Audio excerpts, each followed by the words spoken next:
So starting the test drive in this RS5, I did forget to mention the auto modes, which I love those because you can actually turn those on and off. So I can hit auto there, and then I can just immediately turn it off, and it goes back to the fan speed I had it set.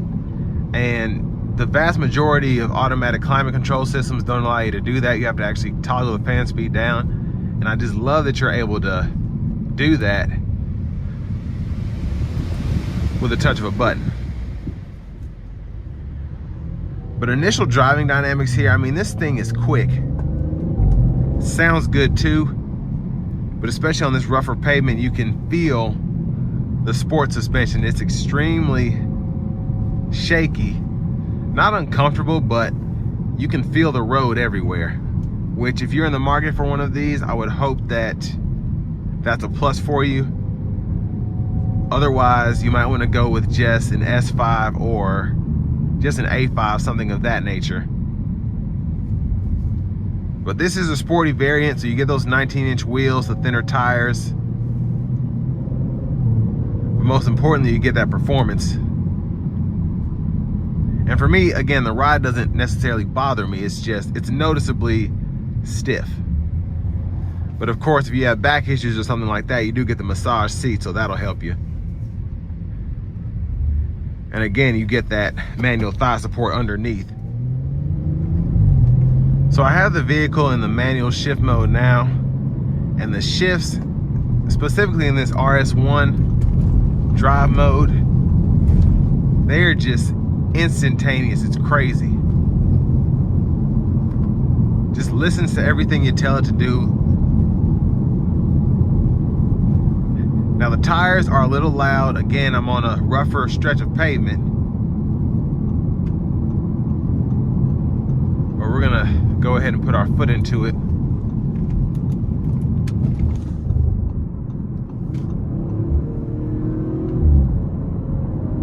Here we go. God. Oh man. That is incredible. Wow. That is fantastic. Gosh, I was not expecting that. I mean,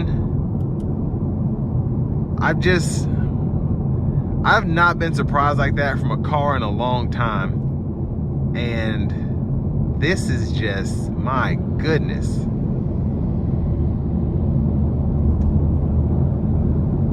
Very impressive.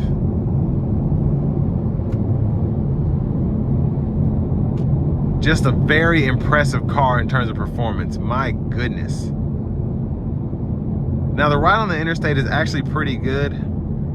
Again, it stiffs. When you hit those bumps, you get a little mini whiplash, but other than that, and I shouldn't say mini whiplash because it isn't terrible, but that's where you really feel that stiffer suspension. Otherwise, cruising down here where it's pretty much paved well, smooth, the ride is pretty good, not bouncy. Just a perfect amount of control throughout the vehicle. Again, when you hit a bump though, you just get a little bit of feedback there, to say the least. But I mean, the performance on this thing is 10 out of 10, just fantastic, especially for a bi-turbo V6. You just don't expect that kind of pull. Now, in terms of everyday driving, I feel like, so I have a Mustang Mach-E, and that ride is about as stiff, maybe a little stiffer than this one is, but just for how much I drive, I'd rather have the performance for my 40 to 50 mile round trip commutes as opposed to having something else. I just love having that sports steering feel. I love having something that's quick on its feet as opposed to getting something that rides a little better, maybe like an Accord or something. I'd take this all day, every day.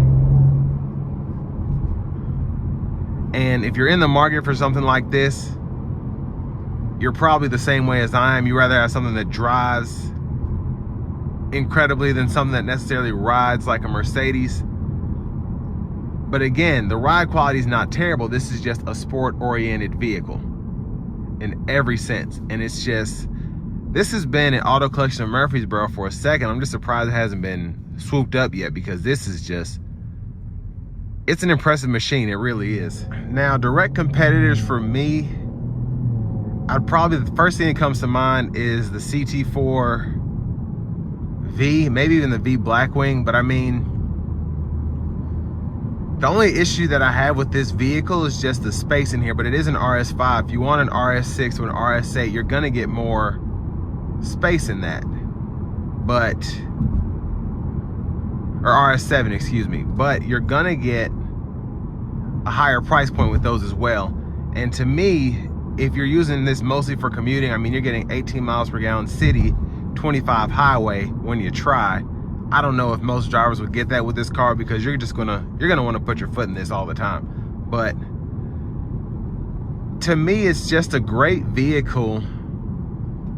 I mean, the looks, first of all, are fantastic. How good it feels behind the wheel is that much better. And it checks all the boxes for a sports car that's still a little practical. But overall, I do think this is a great car for the money, even at an $85,000 sticker. Just because this is one of the most fun cars I've driven, and I've driven a lot of cars. So it really impressed me, and it's really a sleeper. But with all that being said, this will bring me to the end of my review of this 2022 Audi RS5 Sportback.